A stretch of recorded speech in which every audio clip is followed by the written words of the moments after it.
What up, YouTube? I'm back with another tier list video. Now, I want to first just say thank you.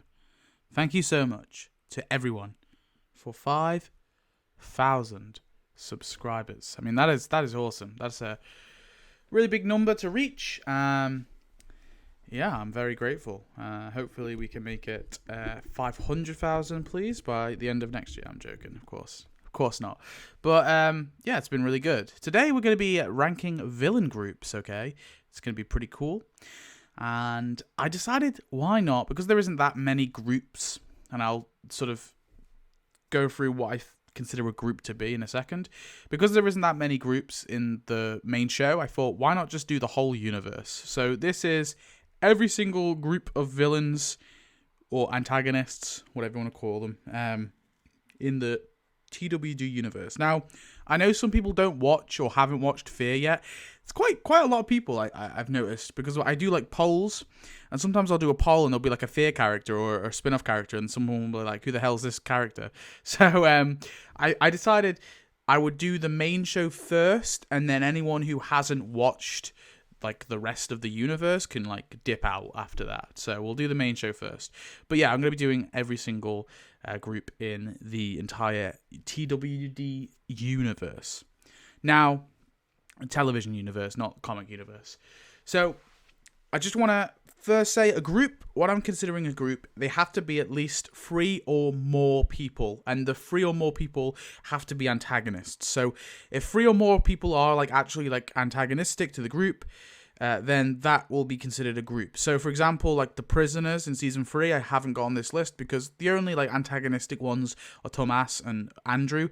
Like Big Tiny, Oscar, and Axel were all cool.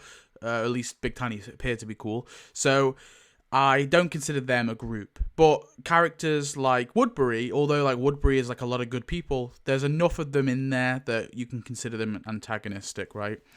So that's kind of how I'm going with it. So let's start with the main show, starting off with The Living, aka Dave and Tony's group from season 2. So there is obviously Dave, Tony, Randall, Sean, and Nate. So there's 5 of them that are antagonistic. So let's rate them. So, I should probably go through the actual tiers as well. So we have S tier baddies at the top. Good, but more of them is the second one. So that means like I thought they were a really, really good group, but I wish we had more of them. Good, but they overstayed their welcome. That's for like, you know, people that I think were very strong, but they definitely like stayed too long. Fine is just like in the middle, kind of bad, and then dreadful. Now the Living, Dave and Tony's group, honestly, I think I'm just gonna say fine. Like, I mean, I don't think we should have got more of them, to be honest, and I think they were just fine like how they are, because I don't think we needed like a big epic kind of like look into their backstory or like a massive confrontation between the group and Dave and Tony's group. Like, just the sort of presence of them being still out there, I think, was what kind of made them quite compelling, right? So we, of course, had Randall, and we weren't sure whether or not to let him go, because if we did let him go, he might go find his buddies, and then they might come take the farm or do terrible things. And, of course, Dave and Tony in that very first scene were, I think, very compelling on their own, like two like really compelling kind of forces against Rick, and it was such a fucking tense scene. I think that scene is really underrated. But, yeah, I think as a group, they're just fine, right? There's nothing that crazy about them. There's a little shootout, and then we're done with them. We never see them again, right? Aside from Randall, of course. Now, I think there is like a role-playing game that exists where the Living are still there, and I think Nate is a character in it, which is kind of funny. And I really want to buy that role-playing game and kind of see like what the story is there, because I'm quite interested. But yeah, the Living, honestly, are just a fine group. Nothing crazy. But, yeah, nothing great. Woodbury. So this is Woodbury. I think this is S-tier baddies. Now, I know that Woodbury, most of the Woodbury citizens aren't actually baddies, right? They are just everyday folks, and they're kind of manipulated by the governor into, of course, attacking the prison, or into believing that Rick's group are, like, evil and, like, terrorists or whatever it may be.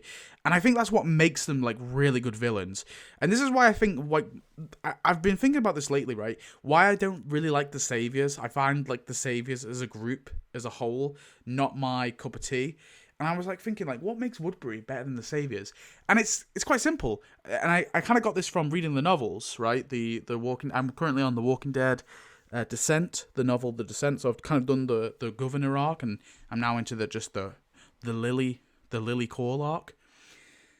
And I think my sort of conclusion is that the reason why Woodbury are such good villains, and because they're really not. They're not villains at all. They're just everyday folks who are kind of manipulated by the governor, and obviously the governor's like men, into doing atrocious, into attacking like the prison. Because from their point of view, like especially as we're sort of exploring, obviously I know the novels are disconnected from the show, but like exploring like through Lily, we can kind of see why Lily sees Rick and Co. as like the villains, because these people came in, they mutilated the governor, they attacked the governor, they killed a bunch of people on the road as well. Like they seem like terrible people, so I kind of get it, and that's what I think makes Woodbury like such a great like little group, right, and a believable villain group as well. And that's part of my problem with the Saviors, is I don't entirely find them that believable, I guess, but Woodbury I get, because I understand like why these people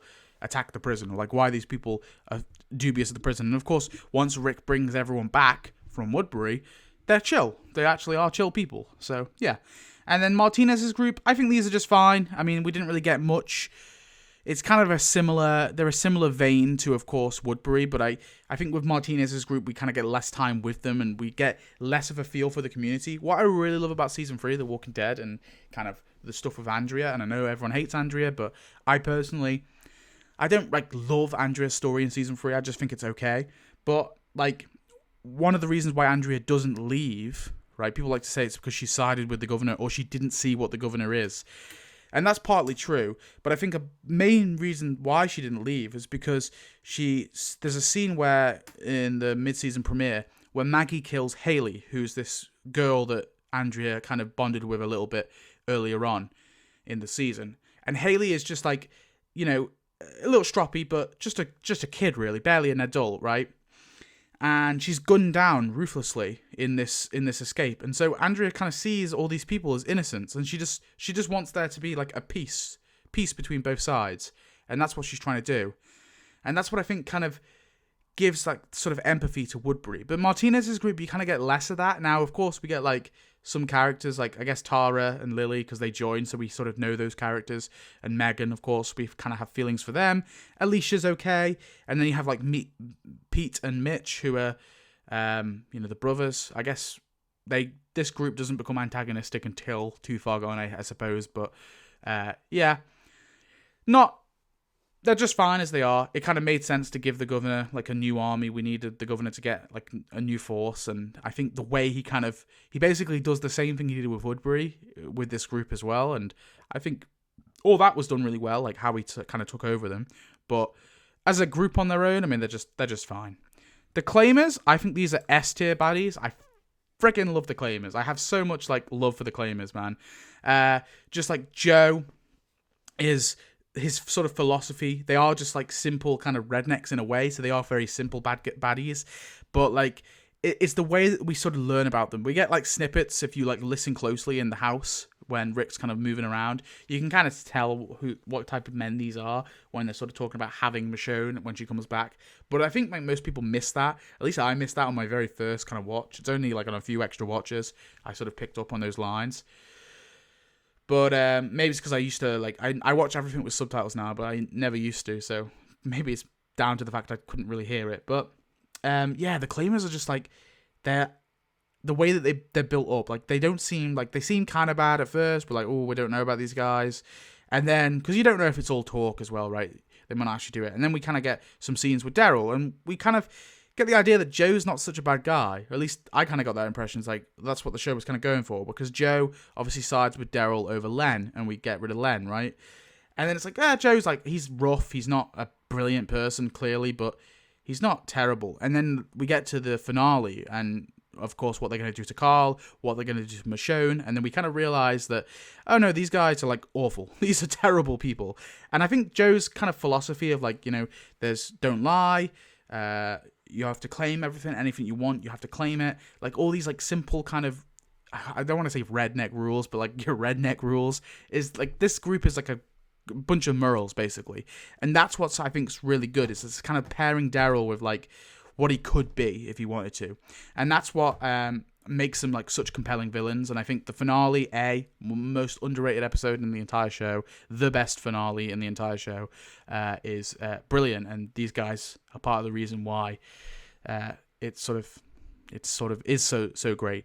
But also, like, I think the Claimers, like, they all have like their own like little personalities. Like, obviously Joe's the leader, and you have like Len, who's like a bit of a gobshite. You have Dan, the kind of bigger, creepier guy, and even like Billy and Harley. Like, the way that these guys are kind of dressed, they're all like, they stand out. Do you know what I mean? It's like a small thing, but I really appreciate when they do that. And the same was true with Woodbury, or like Tim Crowley and Merle and like and Martinez. They all had like their own weapons. Shumpert, they all had their own like little outfits as well. Like Crowley had like the bandana around his head and the sunglasses, and Shumpert had his big bow, and Merle had his knife hand, and Martinez had the little scorpion submachine gun, and they all sort of stood out. Do you know what I mean? And that's what I really love about Woodbury too. But the Claimers was the same, and of course the Claimers do come back in the web episode as well. I guess we're kind of sort of counting that too, and I guess they're fine in that.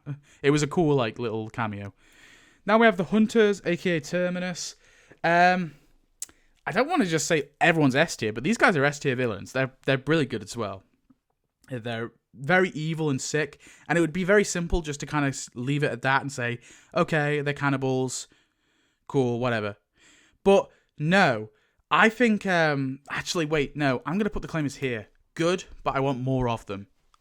Yeah, I'm gonna put them there because I feel like there was just a little. I would have liked an episode or two more with the Claimers, like a little bit more of an obstacle with the group kind of facing them. And I know that they're like dealt with very easily in the comics too, but like they're just so interesting to look at. And I don't know how we would do it really. I don't know what the solution is. Like, do we break out of Terminus like slower? Like maybe the breakout of Terminus isn't all done in one episode, maybe, or maybe we have something happen after, like, I don't know, a character gets like left behind, like Bob or whoever it may be, like a character gets left behind from Terminus, and they're sort of so there's more of an obstacle there. But like, because I don't know how I'd fix it exactly, but I feel like more of them would have been cool. But I was saying before though is that the Claimers could have just been evil bastards and that's it, we leave it at that. But no, they gave us this really cool backstory where we see that the Claimers or Terminus, they used to be like good people who would welcome others in. But then it got to that one day, there was a Grapey group that came in. And maybe I should have put the Grapey group on here, but oh well. The Grapey group came in, and of course, they tortured, they raped, they stole supplies, they brutalized Terminus. And then after they escaped, Terminus that is, and they beat this group, they of course decided that they weren't going to help people anymore, and then eventually they decided to eat people instead. So yeah, I mean, I like that as an explanation. It works, right? And I found them just like really great villains, but I would have liked to see more of them. I do think, and I'm not even saying like a whole season, just like an episode or two, and maybe not though. I don't know. It's tricky. It did feel like they were gone very quickly, where we just set them up, and they were really interesting. And I think the stuff that kind of came after, like the hospital stuff, wasn't great, and maybe that's why. If the hospital stuff was really good, then maybe I wouldn't think this. Maybe I would just put them in S tier and be done with it. But I think I'm going to put them in good, but I want more of them. Maybe I should say this is great. Great, but more of them. Good, but overall I say they're welcome, yeah. The hospital arc, dreadful. Dreadful. I find the hospital arc just not very compelling. I like Dawn as a villain. I know that she's not the only one, but she's just not a very great villain, and I think the other cops as well. It's a weird system that we learn like a fair bit about of it, but I think going through with Beth is like the wrong character. Beth was a good character, don't get me wrong, but I don't think she was big enough to like really hold her own, right? She'd only been like a minor character in season 2 and 3, and she had a bit more screen time in season 4, but I don't think she was quite at the point that she deserved her own like episode and basically her own story arc, because this entire like hospital story arc revolves around Beth and kind of Daryl, right? Kind of Carol.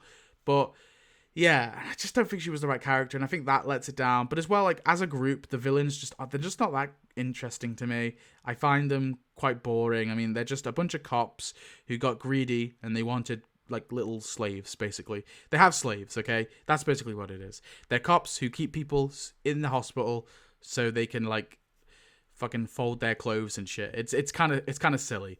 And I think with a bit more work, this could have been a bit more interesting, but I personally I find them absolutely dreadful. We've got Duke and his pack of dogs. This one counts because there's more than 3. There's 4 of them, I think. Or there's 3 or 4. So yeah, this one counts. They're only there for a second, and I think they're fine. Although I would have liked it if they did more with the dog. I've talked about it before, but that episode, I know like a lot of people love the episode. What's it called? I forget the name of it now. But the episode where they're all on the road, basically, and then of course you have the storm or the tornado with the barn and Aaron leaving the water, and then obviously at the end Aaron shows up. But everyone loves that episode and they adore it. But I personally think it's fine. But I would have liked more. I think this is the episode where Tyrese should have died. Like absolutely, like they should have had an absolutely desperate, like an absolutely desperate time where Tyrese like dies like near the end of the episode. He gets bitten, they chop his arm off, he's bleeding out, whatever it may be. You of course have like the dog. Like I feel like the dog moment should have been like more threatening. Like all of our survivors like weak, they're dehydrated, they're starving, they're on their like last bit of energy, and these fucking dogs come and they're all out of ammo, right? And they've got no energy, and these dogs just start fucking mauling everyone, like mauling Abraham or whatever it may be, and the group just can't even fight back. They're gonna lose against some dogs. Like they're all getting mauled to death by dogs, and then like Sasha comes back from whatever it was she was doing and finishes them off. But that's kind of what I wanted with the dogs. So I think they're fine. I like them as a concept, but it would have been cool if they did a bit more with them.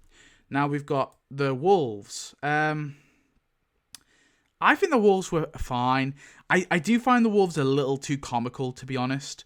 They're a bit like, the whole thing like the first people were wolves transformed into men. Like these are like people that I don't know, they believe they're actually like wolves or some shit. I don't know exactly what it was, but like Owen's little speech when he first talks to Morgan is like the idea that he can take what he wants because they're all just basically savages. They're all animals, basically. He can kind of considers himself. And they're all like, some of them are like delusional. Like you have the guy who's like, you're trapped. We're freeing you. You're trapped. People need to know you don't belong here anymore. Like that one was like really weird. But then you have like the other guy, the one that Carl kills, where he's like, please don't kill me, man. He's like, he seems like pretty sane.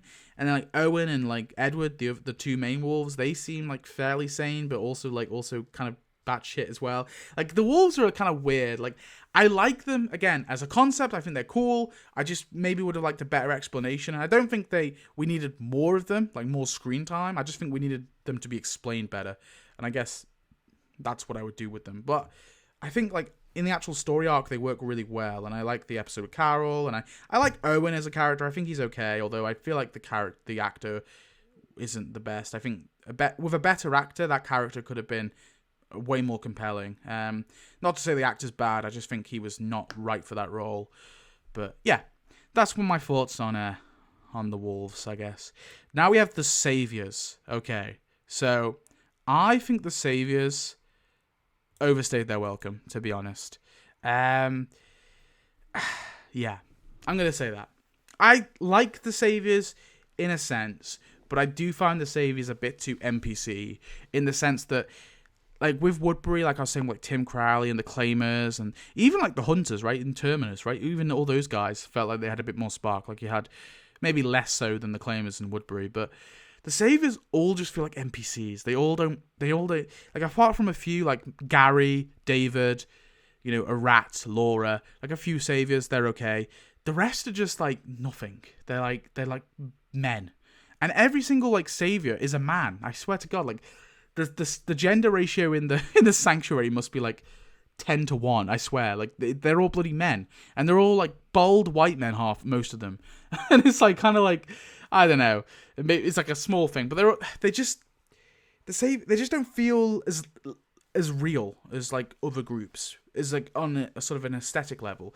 But then on a story level, they were there for way too long. We had them the back half of season 6. We had them entirely through season 7, entirely through season 8, but also like in season 9 too, because they kind of bleed over into season 9 with like Jed and all those people.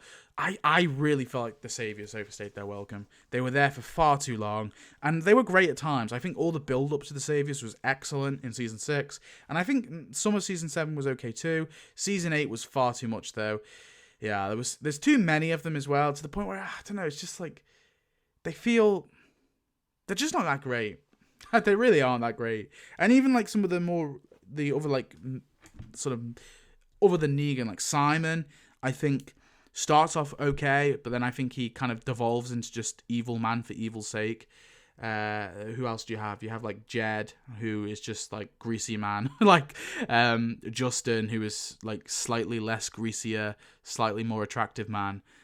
Regina, like, I thought that was cool. Like, cool. We got like a new lieutenant. What are we gonna do with her? They do fuck all. Gavin, who's like, he's obviously doesn't want to be there. What's he gonna do? They do nothing with him. He's just evil all along, I guess. You have Jared, the guy with the long hair, the savior with the long hair. He's just cringe. Like a lot of the members, I don't know. Some of them do stand out. I think I was a bit unfair, but I mean, on the whole, they don't stand out. It's probably the best. Like, there's too many. Like, they feel like they're respawning all along, and they're, when Woodbury was killed, and I'm comparing it to Woodbury because it's like the most comparable group.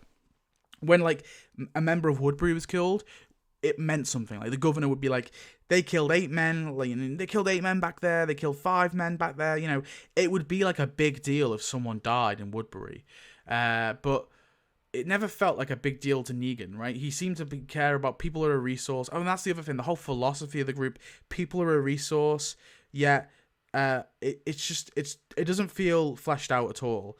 Like Negan's whole thing is that we want to enslave groups to provide for us, and we give them this quasi service, right? We kill some dead for them here or there, right? We pretend, because that's kind of like the vibe you get, right? So like he would go to groups that are like less capable, so like the Hilltop are less capable, but Alexandria are very capable, so it was like a quasi service for Alexandria. And Alexandria or the Hilltop or the Kingdom, they would provide things to the Saviors for their comfort, essentially.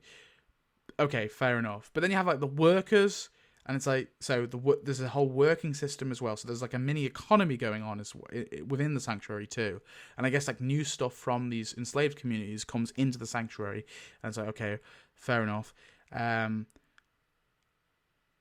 So it's for the comfort, and then why is he doing this? For comfort, basically. That's what they're doing it. But also because Negan has this like mindfuck worldview where he believes that he wants to save people. People are a resource, blah blah blah. Well, if people are a resource, why'd you kill someone? Like, why'd you kill someone every time you meet them? Right? Every time he meets a group, he kills someone. They established that. So people can't be that much of a resource. And he went for Abraham because Abraham was like the biggest dude. So he was probably the most resourceful person. And then he like, there's like small things as well. Like he'll kill, like he's quite happy to like kill all of them. I think they did this like as an explanation as to why he didn't like just murder all of Rick's group after they like massacred the Saviors in the satellite outpost. But Negan does like, attack. What am I trying to get at? Yeah, he kills people willy-nilly. I'm getting a point here. I think I'm missing something. There's like a scene. Oh yeah, the fact that Simon... So he has Simon as a right-hand man, even though he knows that Simon is a genocidal freak. And like he still has Simon as a right-hand man, like with power. Not even just like a worker. Simon like has power. He's the fucking right-hand man. But he knows that Simon massacred the Oceanside children. So like, why would you have that as a right-hand man if you cared about people being a resource? The whole people being a resource thing, it felt like... I don't know, it doesn't feel fleshed out at all. So, overall, I feel like the Saviors, I overstayed their welcome. Sorry, my mind went a bit blank there, but maybe I can explain it better in a later video. Anyway, Jocelyn's group. So this is the kids. I think these were S tier. Now, although, they were, like, they didn't stay, like, they were only in one episode. I think, like, that episode is really compelling. Now, I do wish they changed it a little bit. It's a little, like, I maybe the whole episode being a flashback would have been better. Actually, no, because I like how they cut back and forth. I think that works really well. Yeah, this episode is really good. I need to, like, rewatch it. But from what I remember, and I've recently kind of gone over the episode again, briefly, like, skimmed over it for a character profile video. This episode is, like, really good. And the characters are really like it's having kids and having a pregnant Michonne basically having to murder some children is really compelling. Actually, some of it is a bit cringe thinking about it. I don't want to say fine though, because I really like them as a concept. I don't think we need more of them. Maybe I need another tier below. Maybe that's what I need. Maybe just a good, pretty good, pretty good. And we'll change this color to like purple or something. Yeah. Ooh, cool. Yeah, I'm gonna put them here. They're a pretty good group of villains, but I do think some of them was a bit cringe. Like how I think the idea of like Jocelyn like taking children and like manipulating them to be like evil and to like fuck over groups and stuff is like really cool and makes sense because, of course. Yeah, but then like Jocelyn as a person is like Michonne's friend and like she's like college educated, and I feel like, not to say like college educated, but maybe that is like who the cult leaders are. Maybe cult leaders are more educated. I don't know, but like yeah, like the fact that she has like a little cult group of kids is like really cool. My only like gripe with them is like the whole like kill to Mark or kill. That's a bit cringe. Yeah, but really compelling and really brutal how Michonne had to murder them all. The Whisperers. So I think the Whisperers overstayed their welcome. I like the Whisperers as a group, but I feel like they did the same mistake they did with the Saviors. Less so. I think the Saviors was like worse because they did, both season 7 and 8, and also with the build up in the latter half of season 6. So they basically had 2.5 seasons almost of, and also like it spilled over. They had 2.5 seasons of fucking Saviors, and it's like, okay, we didn't need that much. And the Whisperers, I feel like a similar vein. We had all of season 10 with the Whisperers, other than the COVID episodes, but I'm not counting them. And we also had, of course, the latter half of season 9 with the Whisperers. So I think the mid-season finale, well, actually more than that, because they spilled. The mid-season finale was when Jesus got killed, right? And that was like the big introduction to them. So the build-up was a little bit before that, I guess. So roughly almost 2 seasons of the Whisperers. Not quite. Maybe like a season and a half and an extra bit with the Whisperers, right? Because we count the build up too. And I just think it was a bit much, and season 10 really drags. Season 10 is not a great season because I think the whole cave stuff and like Carol's little arc of her revenge stuff and like I think all the stuff leading up to the cave and the cave stuff was kind of trash. And I think like the Whisperer battle at the hilltop was awful. I actually really hate that battle. You can't see anything. It's dark as fuck.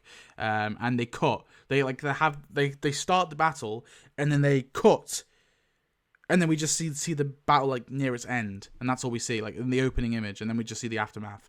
We don't get like a proper, and I'm not saying like the whole battle has to be like, the long night, not the long night in Game of Thrones. What's the Watchers on the Wall of Game of Thrones, or like a big, massive, huge, epic battle. It doesn't have to be that, but don't tease it and then give us like something like subpar when you like enter the next episode. That's what I really hate about it. So yeah, not a great battle. And then like the final battle with Beta was kind of lackluster too. And I think overall, like the Whisperers for me, like they had, same with the Saviors, great fucking build up. And I think and all the stuff in season 9 was brilliant with the Whisperers. Everything in season 9 was great. And then it was season 10 where like they started to drop off. I felt like Alpha overstayed her welcome a little bit. Beta maybe less so, but Alpha I felt like did a bit.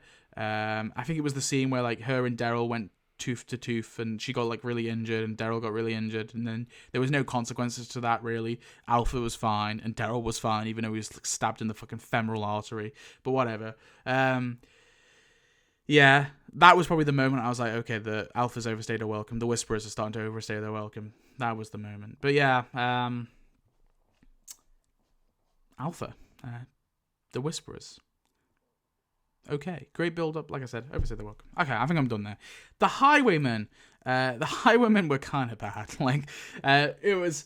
I know some people like really love Ozzy. They really love the Highwaymen, and more power to you if you like them. Fair enough. But I think Ozzy like looks cool and sounds cool. But the idea that like these guys go around like tolling the roads and like threatening people, that was like their whole deal.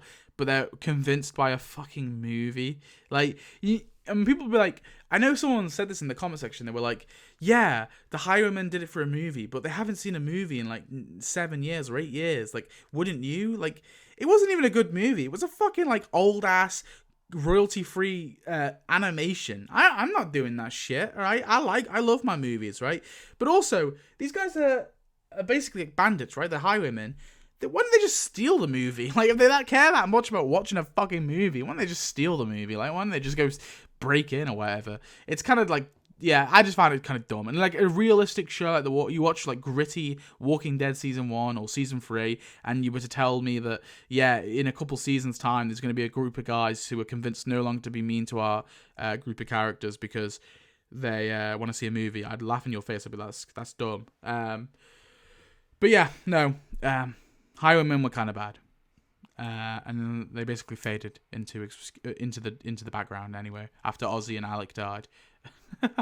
They were just added members to the pike, and also like it was when we had too many groups already, and they added like more fucking groups. I hate the fact that they keep adding groups. We got the Reapers. I found the Reapers dreadful. I'm putting them in the dreadful. Now, the first 2 episodes the Reapers were in. So, of course, we have the tease and the COVID episode in season 10. That one was fine, but a bit dumb, but whatever. And then, of course, you have in season 11, you have the Acheron Part 2 where they show up. And then Hunted, which is the next episode where they're really fucking cool, okay? The Reapers start off really epic. Maybe I'll put them in kind of bad, actually, thinking about it, because they're not dreadful. They're just kind of bad.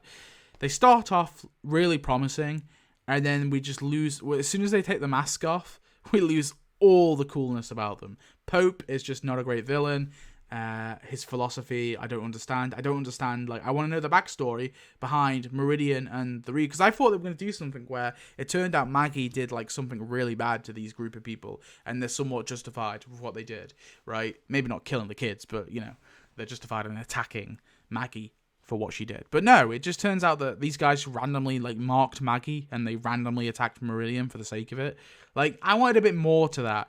And like them being mercenaries was like a cool idea, and it meant that it was going to be very hard to defeat them. And I like how they used like different tactics, but it kind of near the end it felt like, okay, what are we going to do? I guess Maggie fights one of them in the middle of the firework thing, and she somehow defeats one of them. That was a bit annoying. It's like, okay, like I understand like Maggie's like pretty badass, but when you're posting her up against fucking a mercenary, I expect her to have the shit beaten out of her. And I really love the Brandon scene, the Brandon fight scene. That's brutal. Like, Brandon like easily clears both Elijah, Maggie, and Negan. There's a scene where he like smacks Maggie in the face, and like breaks Elijah's leg. Fucking so, but that fight scene's really good, and I wish we got more of that. Like, absolutely brutal. And I think like one benefit would have been like bring a bunch more extras, right? Bring like Scott and what other extras are there? Diane, right? Or Bertie. Bring like a bunch more extras and have them just get fucking murdered by the Reapers. Yeah, the Reapers could have been a bit more interesting. They could have had a better end. I like some of the stuff with them, but Pope wasn't a very good villain. He wasn't a very good leader. I think he sort of let the Reapers down for me. And the Reaper arc as a whole was kind of boring. And Leah. I didn't like Leah either. The Ferals. So the Ferals, I think, were pretty good.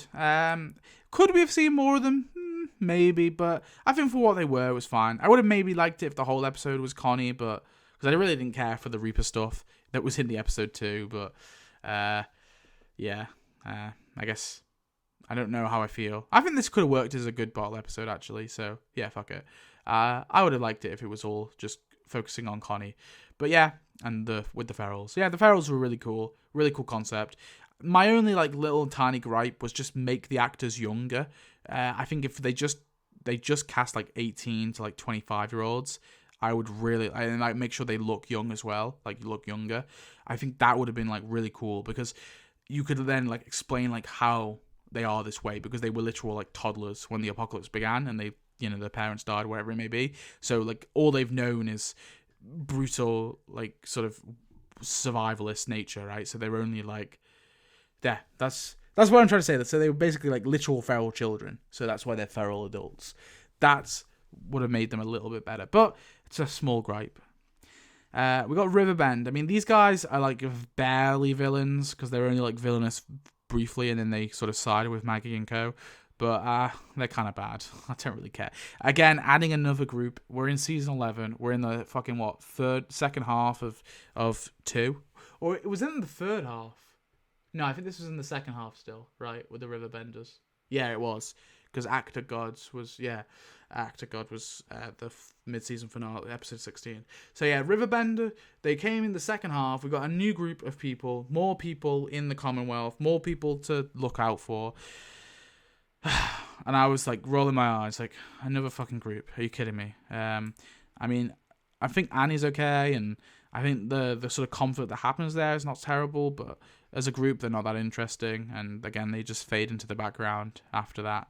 And the only member we know is Annie. The Commonwealth as a villainous group were, I think, just fine. I don't know. Or maybe pretty good. As the villainous group, I mean, I think the Commonwealth story arc wasn't great, but I think the actual villain group was pretty good.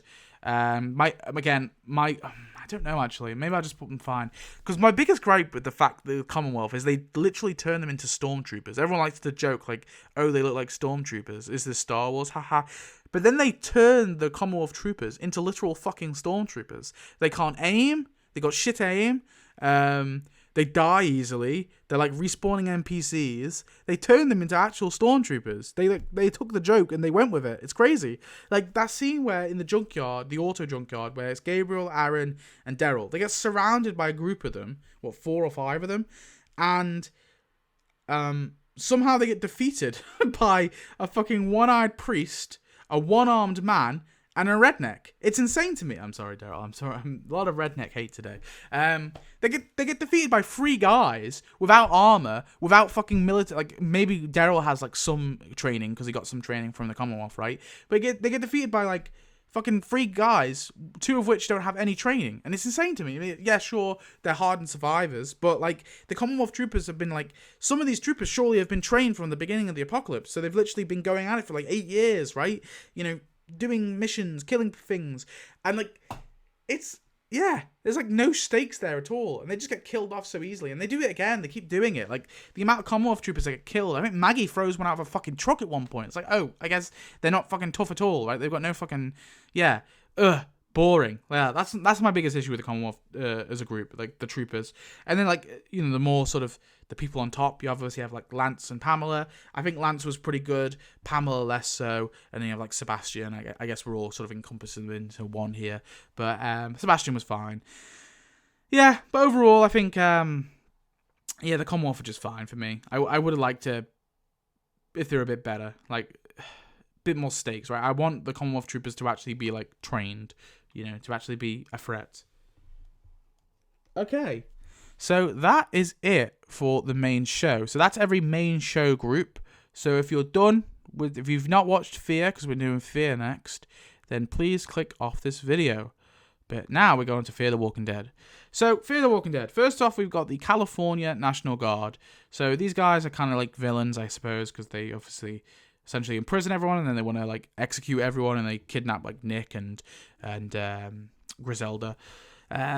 Yeah, I think these guys were fine, really. I mean, they're just the National Guard. I mean, maybe we could have seen more of them. Actually, to be fair, I think it would have been cool if we got more with the National Guard. I like Fear Season 1 overall. I think it's okay. It's pretty solid. I think like every episode's like a 6 or a 7, you know, like in the middle. Not like 10 out of 10, but not like bad. And so Season 1 sort of stands as like a pretty good season on my ranking so far. But but like, yeah, the National Guard, I don't know. It could have been like that sort of middle part where they do like the little time jump and we're a few weeks in now, or whatever it is, or a week in or whatever. And like the National Guard are sort of doing their thing and being pretty bad. And like Moyes is that guy's name, the guy who's like friends with Travis. Like he's pretty good as a villain, like, or not as a villain, but you know, he's villainous, right? And then you obviously have the Ophelia's boyfriend, that one. He's pretty good too, and like the twist that, I mean, he gets tortured, so I understand why he's like tries to kill Daniel and then tries to shoot Ophelia to like spite him. I think they were good. It would have been cool though to see more of them, like a bit more of a build up with it. It's a bit more of like a fizzling out of like the National Guard and like the sort of seeing the collapse of power. It would have been better to get a bit more detail on it. We've got Connor's Pirates. I think Connor's Pirates are fine. I think, Connor is a villain. It's fine. He's a and I sort of like this about early season 2. Like, early season 2 is not so bad with Fear. I like the sort of almost like Monster of the Week sort of format we're going for, because obviously we've got a goal, but they stop off. Obviously, the pirates come, they stop off for like an island, and they meet this family. I like all those little episodes, although they're a bit slower. The Connor's pirate stuff, I think that lasts for about 2 episodes. There's a fair few of the pirates, and obviously Alex is on board as well from the web episode. She sort of joined them too, and then it kind of ends where they put the zombie with the bag in the head. They steal that from the comics, I swear, and that's why the show never does it. They do it differently with Sasha in the coffin, but like they steal that from the comics, which is fine. It's funny. The guy in the bag, and obviously attacks Connor, and then Connor dies, blah blah blah, and then Jack, obviously, who Alicia was talking to, is there too, but he's left with an unknown status as well as the pregnant lady. I think they were fine. They're fine as they were. Could we have seen them again? I suppose so, but as they were, they're not bad. The Mexican Navy, again, I think these guys are just fine. They were what they were. They steal the Abigail, and yeah, they cause some ruckus as well earlier on, where they kill Luis, don't they? Then we have Celia and Celia's sort of compound, the what they call the Abigail people, the Abigail compound. And Celia's like the maid / nanny, and she's sort of taking it over. I think they were, honestly, season 2 of Fear isn't the best. It's not terrible. Like, it's got a good high, and it's got a sort of good start and a good end. The stuff in the middle though, it's kind of crappy. I don't like the Celia stuff. I find it a bit shit. Like her whole like philosophy. It's like, oh, the dead are, the whole like the dead are just different kind of thing. Like this is like the we used to say the dead were among us, because obviously like with Mexican culture, but now that she sort of represents the actual zombies as like the dead are dead, right? So she doesn't kill them either, and it does feel very reminiscent of Herschel in season 2, but there's a different angle to it, and that's okay. It's the fact that Nick gets like brought up into it, like for out of nowhere. Nick is like siding with this random fucking woman he's just met over his own like family. And I know like Nick and Madison had like a turbulent relationship, sure, but like to sort of entirely buy into this woman's bullshit so easily just felt a very out of character of Nick for me. From what was established previously. Maybe I'm being too harsh. I think they're fine. Like, I think Celia as a villain is okay. I like the compound. I like sort of the stuff that just happens with Daniel. I think I'll put it in the pretty good, actually. I don't know. I'm going to put it in fine. It was fine.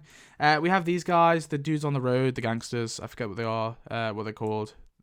They were fine. There was 3 of them, so they barely count. But it was like a little like villain group for Nick in the grotesque episode, and that they were really scary as well. But the way that they die is kind of silly. Like they die way too easily.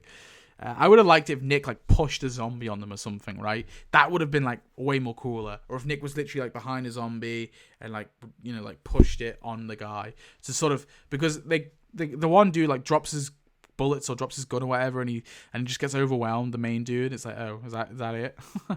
These guys weren't that clever. Then you got the drugstore ones, the guys who get the drugs from the Colonia, La Colonia. These guys were actually pretty good. I think they were very menacing, but then we also had the connection with, I think, was it Hector's brother is in there as well. And on top of that, you obviously have the guy with the heroin addicted sister girl, right? And then obviously the way that these guys are defeated too, they obviously want the Colonia, they want the drugs, and they basically want to control the whole market, right? And they want the Colonia as a settlement as well. And the way they're defeated as well is pretty fun too, with Alejandro and his the sort of the thing he does where he takes the bus out and lets all the zombies in. That's really cool. I think they were pretty good villains. What they were, they're nothing like crazy amazing, but they were good. We have Brandon's group. I mean, this one barely counts. I don't know if the third guy's really the one that they leave behind and they kill. I don't know if this guy was really a villain, but I'm counting them anyway. I think Brandon's group were don't know. I feel like I'm just gonna say fine because they're a bit cringe here and there, and I don't know if I believe it that much. Like this guy, obviously they kill like one of their friends just because he's not healing. They don't even leave him. They're just like, oh, it's mercy. What we're giving you is mercy, and it's like, what? Yeah. So not crazy on them, but I think it was pretty brutal what they did to Chris, and I sort of like that, and I like how Travis kills them brutally. Now we have Dante and the dam. So I'm sort of this is different to the Proctors later on, but like Dante and was it Gonzalez dam?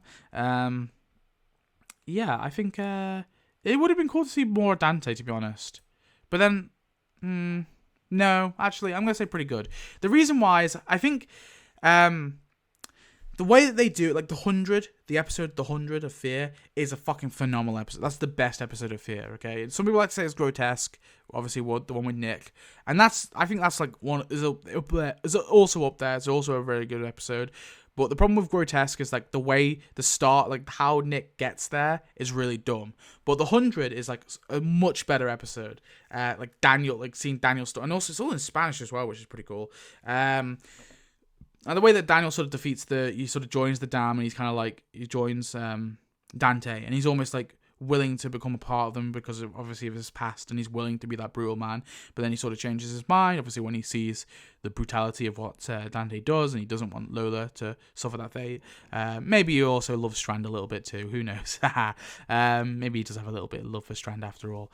But yeah, the dam is just it's a cool group, and I like Dante, and I think it works in the episode. This one is, so I've considered the Broke Jaw Ranch as a separate as villains, although like because like Troy's like little military group at the start of the end of season 2, of course, and at the start of season 3, they're very much villainous, and then you have villainous forces in there, I think, as well within the ranch, like Otto and Troy Otto and Jeremiah, and a few like little ones, like even what's his name? Oh, I forget his name. The big guy who shoots himself in the head in front of Alicia. He's got a name. I forget his name now. Fuck. But that guy as well. Like he's like somewhat villainous, but then he's like a pretty chill guy later on. But like ultimately, like this group is a bunch of like racists, right? Most of the people who live there are like pretty like racist. They're pretty like isolationist, right? They don't really like the fact that Madison's here either because she didn't pay for it, pay for Jeremiah's packages, his survival packages. But I think this is like S tier baddie group, and the reason why is they're all like different levels. So you have like Troy's people, right, who are like awful bastards, right? They're like evil, like Troy and his guys, and then you have Jake and his sort of. Jake's like, you know, very reasonable headed, and then you have like Jeremiah, who's definitely a racist old man, you know, very stubborn, very like pretty awful. And then you have like the actual residents who are, you know, some of them aren't like bad people at all, but they bought into like Jeremiah's packages, and they obviously like show hostility to like Madison and co, and they make things difficult when eventually they let the Hopi natives in. Hopi? Is that what they're called? Hopi tribe native people. Yeah. And then following that, the Hopi tribe, like Kalataka and his people, the natives, are brilliant too. I think they're clashing these two groups of people are brilliant. I really love the conflict and how it sort of fizzles from like a real world conflict that happened earlier on.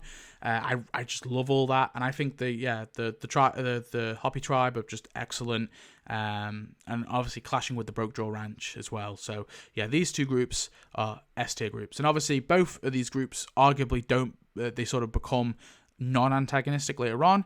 But I also like the fact that I don't really side with either side. I think both of these groups of people are terrible in some ways. Like it feels like we should just side with the native guys because they obviously were wronged in the past, and they were. Like these guys definitely, like Jeremiah really wronged Kalataka and his family. Killed Kalataka's father, I think. Did he kill his father? What is his grandfather he killed? I forget what it was. He killed like an uncle as well. Like he killed a lot of people. But at the same time, like the natives, like the brutality of what they do, like they fucking like sculpt that one guy, and they make the group walk back with their shoes. They killed Travis, obviously. They killed Travis. Obviously, they didn't know, but they shot at a helicopter where they didn't know who was in it. And they literally, the person they killed was completely unrelated to their beef. And then you obviously have the anthrax attack. That's insane, especially when like children were there. Like they could have killed kids, for Christ's sakes, like innocents. And like the slaughtering of the cattle and all that. I think like some of the things that the natives do is pretty awful too. And so I kind of think like both groups are in the wrong. And you could say like who started it? Well, it was Jeremiah. Jeremiah started it, sure, but not the rest of the people who lived there. And is it Kalataka's land? Probably, yeah. It probably does belong to him. The right to the land probably does lay with him. But at the same time, you can't murder all the kids. Yeah. So, and I think I like the fact that they all live together. I think that's a nice solution. And we see it kind of, start to not work out. But then it does start to work out in the end. But then, of course, one racist bastard, Troy, had to ruin it all. So, yeah, terrible. But yeah, overall, great group. The Proctors, oh, man.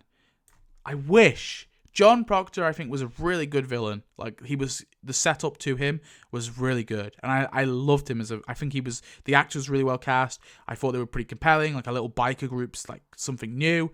Awesome. And then, like, actually, speaking of, I probably should have had Craven and the biker gang on here as a villain group from the Here's Negan episode. Oh, well, I forgot. There'll probably be a few I missed. Yeah, the Proctors had such potential, and then nothing. They just disappeared after the dam explosion. We never see them again. And obviously, the original showrunner set them up as like villains, and it's just really sad that we just never see them again. I don't know why fucking those two chuckle fucks who took over Fear and turned it into basically a sitcom. Why do they never do anything with the Proctors? Why do they completely abandon them? That was so annoying. Yeah. But they definitely had like great setup. So this is Leland's group from season 4. I think they were just fine. They were just very forgettable, very boring, evil dudes who wanted to, or like just desperate dudes who were robbing stuff, right? And then they of course attack Al, and then they're eventually dispatched off. The Vultures. Sorry, not the Reapers. The Vultures. There's all these silly names. The Vultures were kind of bad. I don't know. Part of me likes them in a sense. Like I think they dress really cringe. The fact that they dress like they're in the fucking Peaky Blinders is really dumb. But their sort of philosophy, the fact that is it Ennis? No, Mel. Mel was like, they were in a group with their family, I think, and they told them, they were basically saying, oh no, we should stay. And then eventually like all shit went loose. A herd came through and they all got killed, but they were like, him and Ennis were like the only survivors. And it was like, we made that mistake. We told people to stay, and then they all died. So we know that these communities aren't going to last very long. Like a herd will come through. Like I get that as like a philosophy, but then like the fact that they stay outside the community, like like basically like trolling Madison, like that's also cringe. It's so bad. And then eventually, like I guess they just give up on their philosophy because they just send a bunch of walkers, or I guess Ennis does it. Ennis sends a bunch of walkers into the group anyway to kill them all. And then it's obviously like Melvin and Ennis have like a little bit of a rivalry over that because that's not Melvin's philosophy. That's Ennis is like overriding his philosophy. And so I thought, but we never get like a conflict between those two brothers, right? Maybe was Ennis on his own? I'm not sure. No, he wasn't. He clearly wasn't because Charlie obviously goes back to the Vultures. So we never get like a resolution between the two brothers, like that conflict. The fact that Ennis basically overrides like Melvin's like philosophy. Yeah, and then they just kind of get killed off in an episode. Well, at least Melvin and the rest of them get killed off by Alicia and Co. in that one episode, and it just felt very underwhelming. So yeah, wasn't that big of a fan of them. I think they were kind of bad. We got Logan's crew. Now, I think Logan's crew were definitely like starting to get interesting, and then they all just get killed off like instantly, like get killed off by Virginia. As they start to get interesting, they get killed off by Virginia, and we're done with them. Yeah, these are just guys who wanted their truck stuff back, right? I don't remember them because I haven't rewatched Fear recently, so my knowledge of Fear is going to be lesser. But yeah, these were guys that just wanted their truck shop, right? And they just wanted the oil. Obviously, they had the tank town. Yeah, I think they were fine for what they were, but we didn't really more of them. Virginia's group, I think these guys as a group were probably just fine. I don't know. I probably put Logan's group. I probably put Logan's group as fine. Although I would have liked to see more of Logan's group. I don't know if I don't think they're great. The Pioneers, Virginia's group. I don't know. I think they were fine.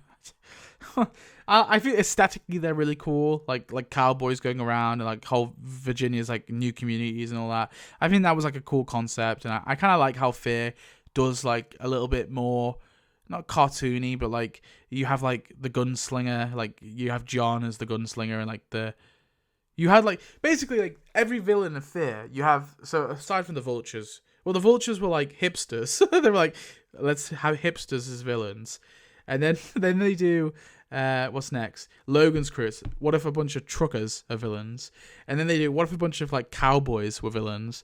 And then they do what if a bunch of fucking what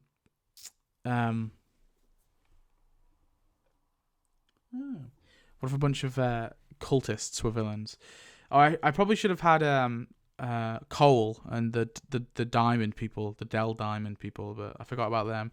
But yeah, the Pioneers I think were fine. I think that Virginia was a pretty good villain. It was an okay villain, not a pretty good, okay villain from what I remember. That was like a better season of Fear, maybe. What was that season? That was like the end of season 5 and the start of season 6. Yeah, I think like season 6 was like a bet, and I don't think they overstayed their welcome because we kind of dispatched them and then we move on to the Doomsday stuff, don't we, in season 6? And then season 7 is the Strand Tower. Yeah. So I think season 6 was probably one of the better seasons of Fear, probably other than the first 3 seasons. And I probably agree with that, although there is definitely some laughable, terrible shit in season 6 of Fear. But yeah, I think Virginia was fine. The Doomsday Cult, I think, were I'm gonna say great, but more of them, to be honest. I really love the USS Pennsylvania web episode. Was it called Dead in the Water? That's a really good web episode and exploring Riley's character. Why they didn't release that? They released that after they killed off Riley. So it's like, what the fuck did he release? Jason Riley isn't his name. Why didn't they release that before? But whatever. And I think Teddy was great. Teddy was fucking hilarious. I thought the actor was well cast. Really interesting character. Let's look at a serial killer who's on death row. That's really fucking cool. I think the whole connection with John Dory Sr. was dumb. Like, how the fuck's this guy? Like, what are the chances that we run into John Dory's father, but also he has a connection to the main villain? Like, that's a bit ridiculous. I thought that was dumb. But like, as a concept, the cult are like really fucking cool, and the fact that they want to nuke the world, I like that's cool. Now the whole nuke scene is really stupid and it's done really dumb, and like they have no knowledge of how nukes work. I did like a quick Google search and I feel like I know more than they do, and I'm no expert at all. But I know someone who did like part of his PhD was about I think the effects of like radiation and like nuclear bombs, and like I think as well like with like power plants and stuff. I don't know what exactly his fucking PhD's in, but like he knows his shit is all I'm saying. And I was showing him it, and he was like ripping it to shit as well. So yeah, it's very much like a Hollywood portrayal of like how nuclear weapons work. But yeah, overall, the dudes were they were pretty cool. I just wish we got more of them, a bit more of their philosophy. And I wish Teddy stayed around for longer. It just felt a bit annoying that like Teddy gets killed off by Dakota. That's the name, isn't it? She gets killed off by Dakota, and then we're done with Teddy. And it's like, oh, really? That's it? No confrontation with John Dory Sr.? No like greater plan? Yeah, I was a bit underwhelmed with how they got rid of him so quickly. Then we've got Strand and Strand's Tower. So Strand's Tower as a villain group.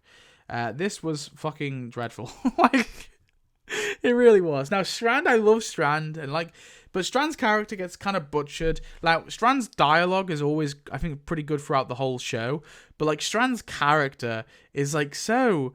It gets 180 so much. I'm rewatching season 4 of Fear, and there was a scene where he like Morgan. No, not Morgan. Is it Morgan? No, John. John Dory comes to see Strand, and he's like, "Oh, we need to look for Charlie." And Strand's like he agrees to do it. I'm like, why the fuck would Strand would never agree to do that? And then I rewatched like season 2 where Strand like cuts the boat, you like with Alex and the kid. What's his name? Alex and Jake, right? Those two from the plane, and he just chops the raft and like leaves them out to sea. That's the Strand that we know and love, okay? And so, like, Strand's tower, you have Strand, and he's acting like a comical fucking camp-ass villain, and I love all that, that's great, but, like, the tower itself has, like, no life. He throws people off it, and he gets, like, he reaps no, like, no consequences, no comeuppance for his evil deeds. Maybe I'm saying dreadful's mean. I'm just gonna say kind of bad.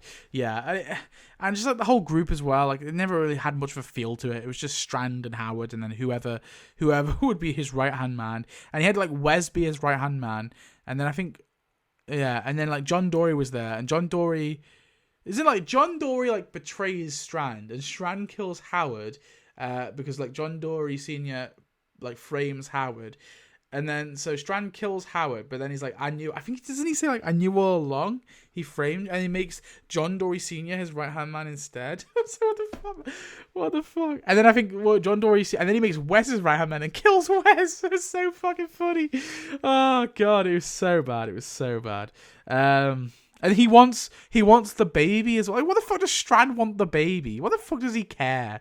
Like, he didn't give a fuck about the baby. It would have been cool if he threw the baby off the roof. That would have been epic. Epic moment.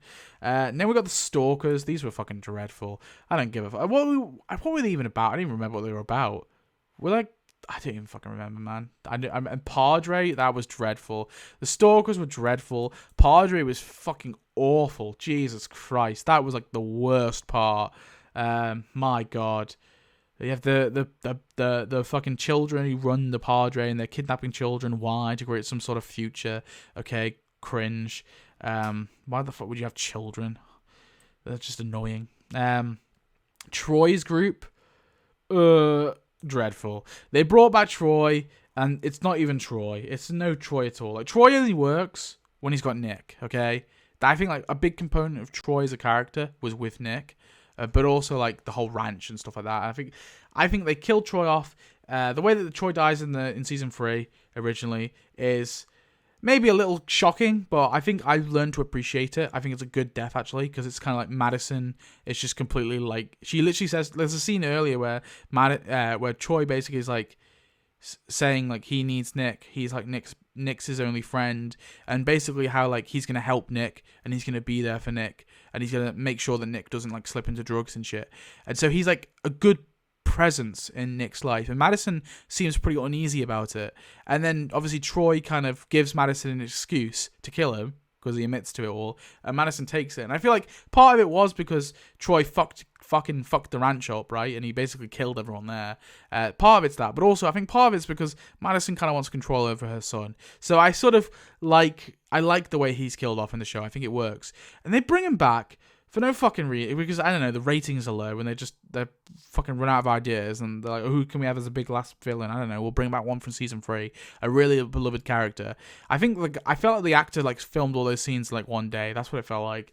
But fuck me, it was awful. They ruined Troy. He flip flops from like, he's not the same character at all. He's not written the same. He doesn't feel the same. The fact that he survived is the dumbest shit I think I've ever seen in my life. I rewatched that episode as well. The dam is literally explodes into pieces.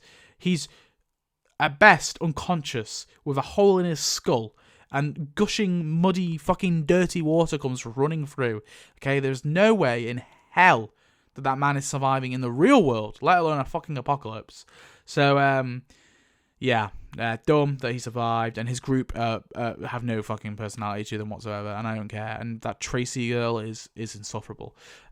So yeah, fuck Troy's group, terrible. And then we have Bill Burr's group. I don't know, this guy looks like Bill Burr. He attacks Dwight at the sanctuary. I don't remember very much about him. He was pretty dreadful. Okay, so that's done with Fear. That's all the Fear villains. But then we have the CRM, who... CRM are kind of... This is like a middle point, because the CRM are kind of villains in the main show, because they do kidnap Rick. They are villains in Fear as well. And they also are villains in The World Beyond, the main villains in The World Beyond. So we're sort of counting them as... And obviously the ones who live. They're the main villains and the ones who live as well. So we're kind of counting them as everything. Now, I think they are... great, but I wanted more of them. Now, we had all this build up for the CRM. It was a really cool concept, this idea of the secret city and like this huge group that we haven't seen before, and it then creeps up in every single show. Like we get like a big part of them in The World Beyond, and we get like little bits of them in the main show, little bits of them in Fear. And I really liked it as like an all-encompassing universe group, right? It's in every little universe. And then they get dispatched way too easily in The Ones Who Live. We don't really get, I don't think, much of an explanation of them, and I think I don't think they are going to do a Ones Who Live season 2. It doesn't seem likely, but if they were to do one, I really would like them to like explain the CRM a bit more and get a bit more of an explanation behind them. But yeah, overall, I think there were some great moments with them for sure, and I liked like Okafor, and I think like Beale was cool, and even like Jadis I think was okay in moments too, and like even like Elizabeth Kublik, and like The World Beyond is not a great show, but I think the CRM are pretty interesting in that TV show still. So yeah, overall, I think I'm gonna put them there. It would have been cool to get. I mean, they could still become villains. It's not like they're completely done with, right? The CRM still exists. It's just now the military there's less power, right? The council, the government, because the government and the military was separate, and now the military and the government are together as one, right? Instead. But so they could be villains down the line still, but yeah. They were great as they were, I guess. Now we're on to Dead City. So we've got New Babylon, and the Marshals. I guess they were fine. I guess we'll have to see what happens with them, but with the prefect, that woman. But Pearly was okay as a character, but I think they were just fine, really. The Baratzi, as they say it, the Croat and his group. So far, they're fine. We'll have to see again. I mean, again, they do feel very NPC-like, but I want to see. But they are basically like a dime store saviors. That's all they are, but we'll see. Maybe they improve. We've got the Power of the Living from Daryl Dixon Season 1. Most of them are going to fall into this, aren't they? They were also just fine. I would have liked, again, a bit more explanation to how they were. I think Janae was starting to become kind of interesting, and then they kill her off. I think Codron is pretty cool as a villain, and then changing into more of a hero. I like that kind of arc he has. And the experiments and stuff were kind of interesting, but then we just get no explanation. And it's not even that they I wanted to see more of them necessarily. I just wanted a better explanation. Maybe that's the same with the CRM, but I think I'm gonna put more of them. Yeah. It's just, I think, a better explanation, and like their experiments and all that shit, but they're just like done with now. So it's like whatever, fuck it. Then we've got Losong and the nest in the St. Martin's Mount, that little island off the coast of France, off the coast of, is it Normandy? Yeah, the coast of Normandy. Losong and the nest. They were kind of bad. I think if you're gonna do a cult group, you gotta do it like pretty well, and this group seemed like chill and cool at the start. Like they're like the most chill group ever, because they like accept all religions, and like they have like Muslims living there and Christians, and they're like nuns and Buddhists and all sorts, and somehow like that forms into a cult. Like, and Losong is like the most underwhelming villain ever. The reveal that they want to have Laurent be bitten is like, oh god, alright, why? Like, the way that they shift into villains was like so sudden out of nowhere, and I don't think done very well. And and then they had that other woman, I forget her name now, the second cult woman, who only shows up in season 2, and she's like after Losong is killed, she's now the villain, and she's like also leading the remnants of the Power of the Living as well. And it's like, what the fuck? Well, where the fuck did this woman come from? They were kind of bad. We got Billy's group from Tales of the Walking Dead. They of course attack the steamboat in the Alpha episode. I decided to count them. I don't know why. They're just fine. They're not really that big villains at all, but as what they are, they're okay. And then finally, we have the one villain that is in every single show, and that is the Walkers, okay? The Walkers are the S-est of the S-tier villains, of course, because, yes, they don't have any control over what they're doing, but, of course, they make the main conflict of the show, so I have to say they're S-tier. Although there are some cringe Walker moments, sometimes it's like, okay, how did these characters get snuck up on by one Walker in the fucking woods? Or, that shit does happen a lot, but, so there aren't, it's not like every Walker moment's great, but Walkers are pretty cool. And then plus we got all the variant Walkers now as well, like we got the Stony Walkers in The Ones Who Live. We got the Bernie Walkers in Daryl Dixon. We got the variant Walkers in Season 1 and Season 11. Because they're in Season 1 too. But none of the characters ever talk about it. Yeah, so overall, Walkers are great. Anyway, that is my ranking of all the villain groups. I went over it. I didn't want to record for this long, but oh well. So that's every villain group in the TWD universe. I did forget a few, I know, but a few of the more minor ones. But all the major ones are there, I think. And yeah, that's how I rank them. Now let me know how you'd rank them, if you'd rank them differently. And I'll see you in the next video. Thanks for watching. Goodbye.